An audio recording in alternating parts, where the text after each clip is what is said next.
Ser podcast.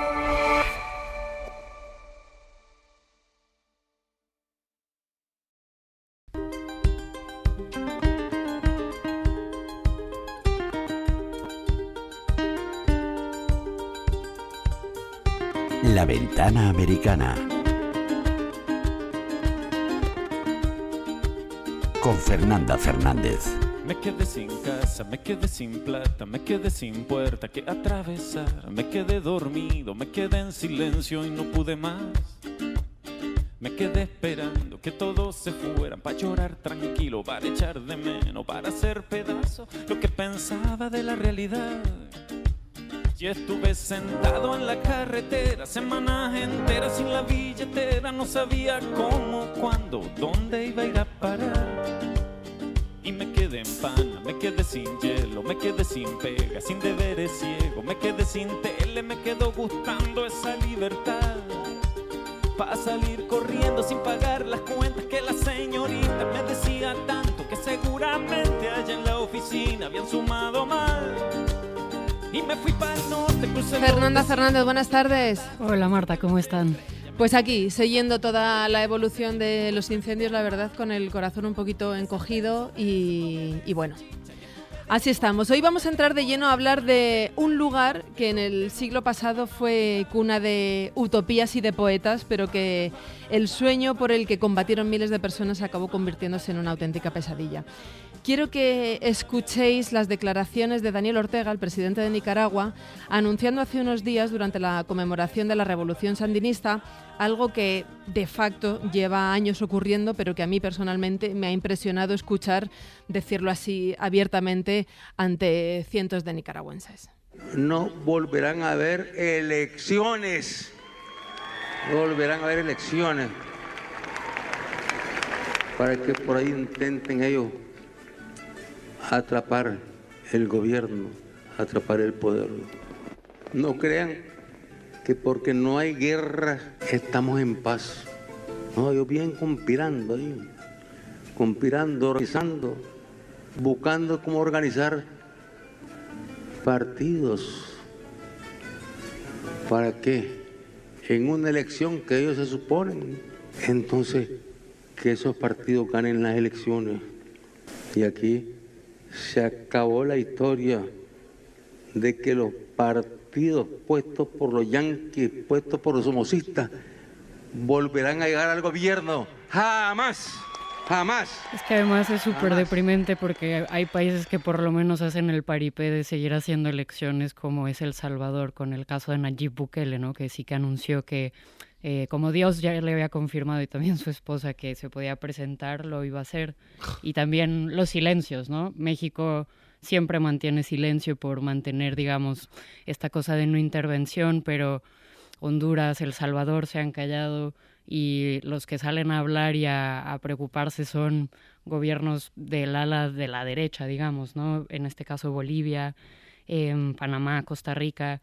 Y obviamente Estados Unidos, que es más que sabido que el país, a través del jefe del Departamento de Estado, Marco Rubio, pues materializa, ¿no?, todo su repudio a los herederos, si todavía les podemos seguir llamando así, sí, del socialismo. Sí, y no, o sea, en cualquier caso, pues es un hecho que para asfixiar cualquier atisbo de oposición, el régimen de Ortega y Murillo lo han dicho, no habrá elecciones, y en todos los sentidos de la palabra, sí, ¿no? Sí. Ni electoral ni de decisión. De hecho, no es nuevo, porque las que han venido celebrando pues desde 2008 pues no han sido unas elecciones libres, han estado manipuladas. En las presidenciales del 21 ya no se presentaron candidatos opositores porque fueron todos encarcelados. Una de esas candidatas es Dora María Tellez, que es la mítica comandante guerrillera que ha estado 2 años presa, que ahora vive exiliada en España y que podemos saludar ya. Dora María Tellez, buenas tardes. Buenas tardes, muchas gracias. Gracias. Por interesarse en Nicaragua. Gracias a usted por atendernos. ¿Le sorprenden las declaraciones de Daniel Ortega hablando así directamente? Bueno, Ortega está... Él y su esposa pues están, digamos, en un momento de crisis, creo yo, de crisis terminal, y entonces Lo que me sorprende a mí es que ellos, con todo el control del aparato de Estado, del sistema electoral, de la administración de justicia, de la policía, es decir, el control total de todas las herramientas del Estado, tengan miedo de una elección, de una votación. Aunque esté completamente controlado, eso es lo que nos dice es de que ellos están en un aislamiento total y tienen un rechazo popular absoluto. Entonces sí, el reconocimiento en voz alta de Ortega de que tienen ese miedo, pues es importante porque también significa de que ellos reconocen que dentro de sus propias filas ya no tienen el control que tenían antes y que han ido perdiendo pues base social, que esa base social ya no los acompaña y que están en una cierta soledad con un círculo de poder y con el control de las armas, ¿verdad? Dora, Estados Unidos ha intervenido en Venezuela con el secuestro, la detención de Maduro. Está asfixiando económicamente todo lo que puede a Cuba. ¿Cómo interpretas tú, pues no sé cómo calificar su postura hacia Nicaragua? No sé si la está ignorando, Bueno, si está presionando por otros lados. pues en realidad no presiona por ninguna parte, es como una especie de, que digamos que Nicaragua quedó como un espacio en blanco ahí en la política exterior de los Estados Unidos, que básicamente se ha limitado a tres cosas. La deportación bueno, terminaron el TPS para Nicaragua, Sí. como lo terminaron también para El Salvador, la deportación de 25.000 nicaragüenses hasta la fecha, hasta junio, hacia Nicaragua, de los migrantes que se habían ido para allá. Y luego, pues, digamos, una política que incluso ha llegado a la complacencia de aceptar deportados de otros países. O sea, Ortega le Y sirve a Trump, más allá de que Ortega esté hablando del somocismo y le, del imperio. así él le ha servido incluso para aceptar deportados de otros países. Y por otro lado, los Estados Unidos han estado sancionando individualmente funcionarios del régimen, quitándoles la visa y ha golpeado una cosa muy importante para los Ortega Murillo. Eso sí que es el oro, las concesiones mineras, la exportación de oro, que está en manos de la familia Ortega Murillo y en manos de empresas chinas de dudosa reputación. Entonces, esa sí ha sido un golpe importante y está en marcha unas sanciones que ha aplicado el Departamento de Comercio que básicamente comienzan el 1 de enero del próximo año. Si no había un cambio en los derechos humanos, los derechos comerciales, el derecho de propiedad, el Estado de Derecho, y que sería agregar un arancel del 10% a los aranceles que ya tienen establecidos los productos nicaragüenses, que básicamente, digamos, golpea todo el Tratado de Libre Comercio que Nicaragua ha tenido con los Estados Unidos. Entonces, eso es básicamente ha sido la política de la administración, y demandar liberación de presos y eso. Me refiero a la administración Trump, ¿verdad? Sí, sí. En este momento, digamos, la administración ha reaccionado bastante fuerte, el propio secretario de Estado, y una cosa muy importante que han sido los dos congresistas que están al frente del Comité de Relaciones Exteriores, que son de los dos partidos, un republicano y un demócrata, que han expresado que van a trabajar el consenso bipartidista para que exista una legislación que pueda aplicarse como presión al régimen de Ortega. Y una convocatoria a los Estados Unidos, pues al resto de países a aplicar sanciones y actuar, pero eso es hasta ahora, hasta estas Ya, declaraciones ya. de Ortega, ¿no? ¿Y van a ser suficientes las sanciones? Porque el régimen, digamos, se ha ido comiendo al resto, ¿no?, de la población, que es la que más está sufriendo las consecuencias de su administración, pero también están fagocitándose a sí mismos los Ortega Murillo. Bueno, sí, ellos tienen una purga interna en sus filas, causada por la sucesión de Murillo a Ortega. Es decir, Ortega es un tipo, como se puede ver fácilmente en la televisión, profundamente debilitado físicamente y con cierta incoherencia mental. Y Murillo es la que tiene ahora todo el poder.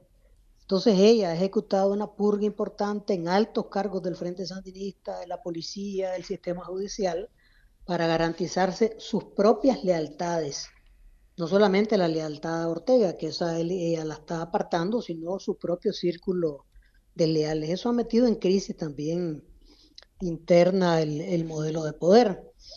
Pero bueno, ¿serán suficientes las sanciones? En realidad que estamos frente a un régimen que de dos ancianos, es decir, una persona mayor de 77 años, el otro va a cumplir 81, que tienen poco que perder. Ese es el gran problema. Entonces, en estas circunstancias, la única manera de lograr que ese régimen haga cambios relevantes y abra una transición a la democrática es con a la democracia con una presión internacional intensísima, que va más allá de las sanciones personales. Nosotros hemos estado pidiendo a la Unión Europea que revise el acuerdo de asociación de Nicaragua con la Unión Europea, que tiene una cláusula democrática. La cláusula establece que si hay violaciones al Estado de Derecho, a la democracia, pues el acuerdo de asociación debe ser revisado y concluido. Ese tipo de presiones son las únicas que entiende el régimen de los Ortega Murillo y cualquier otra más elevada que esa, ¿verdad?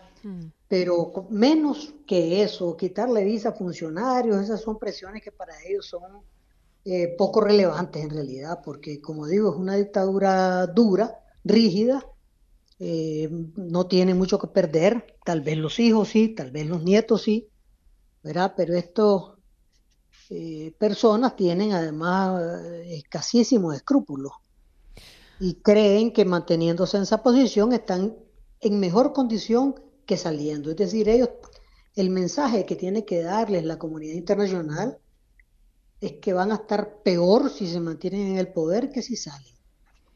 Pero si ellos creen que mantenerse en el poder están mejor que abriendo la transición a la democracia, entonces la cosa va a ser bastante más difícil, ¿verdad? Dora María, en febrero del 23, el régimen de los Ortega Murillo os liberó, es más, mejor dicho, os expulsó del país después de una negociación con Estados Unidos.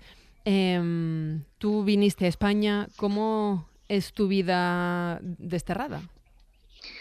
Bueno, la vida del destierro y el exilio es bien difícil en realidad. Pues yo no me puedo quejar porque yo vine a España con la nacionalidad española que el gobierno ofreció cuando nos sacaron de la cárcel y nos quitaron la ciudadanía nicaragüense.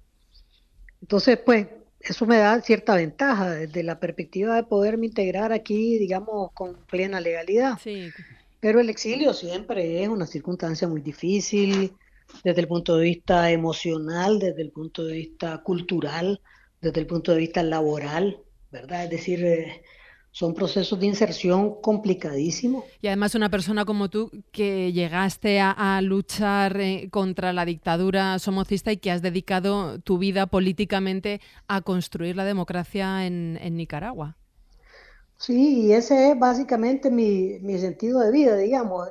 Entonces yo me veo aquí en tránsito. Yo, digamos, veo gente que dice, no, yo estoy aquí, me estoy estableciendo, y a mí me parece magnífico, pero yo me veo en España en tránsito.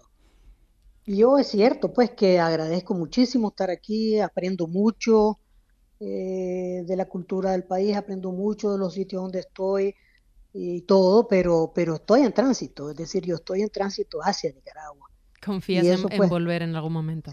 yo estoy absolutamente convencida de que voy a regresar y creo que esta dictadura tiene muy corto aliento, porque el proceso de descomposición interna es muy elevado, ¿verdad? Es decir, ellos tienen una erosión en los pilares de poder que los han sostenido tradicionalmente y eso pues es una cosa que no siempre se ve espectacular porque la gente la tapa, la simula, pero sí es posible identificarla con ciertos síntomas.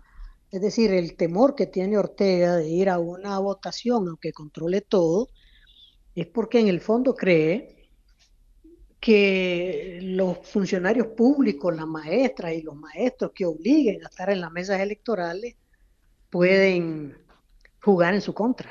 Ese es en el fondo el temor, ¿verdad? ¿Tú recuerdas cuándo fue la última vez que hablaste con Daniel y con Rosario? Sí, bien de haber sido hace ya décadas.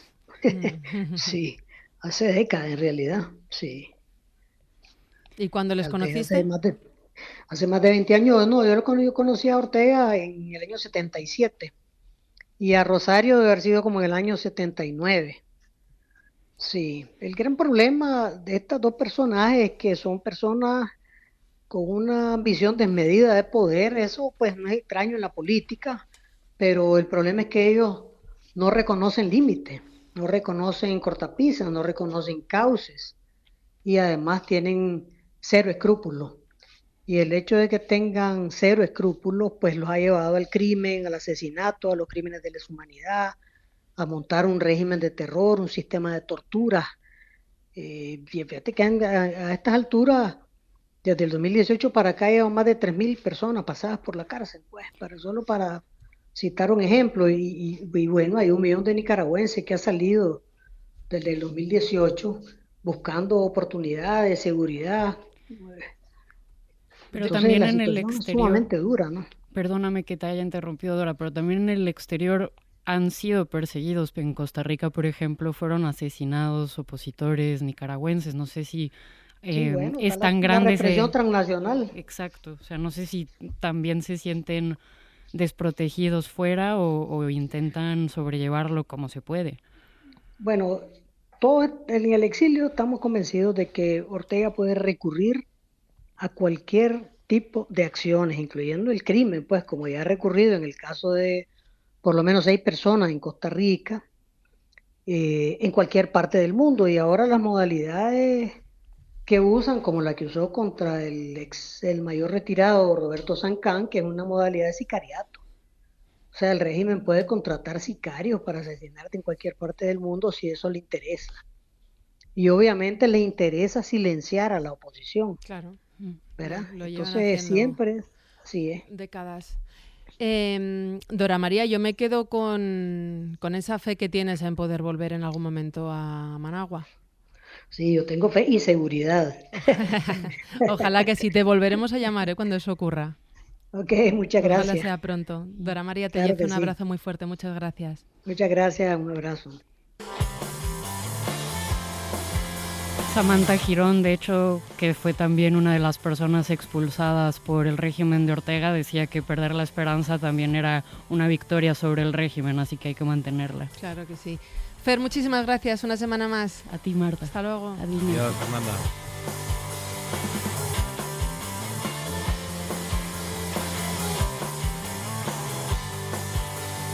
Hoy hay que taparse el rostro para expresar opinión. Hay que tener cuidado y que se enteren que no estás a favor. Siempre el mezquino principio, el prejuicio nacional. Con tanto adoctrinado es difícil en alto pensar. Cayó sangre en la autopista y nombran noble al azul. La Ventana, con Marta del Vado. Para no perderte ningún episodio, síguenos en la aplicación o la web de la SER, Podium Podcast o tu plataforma de audio favorita.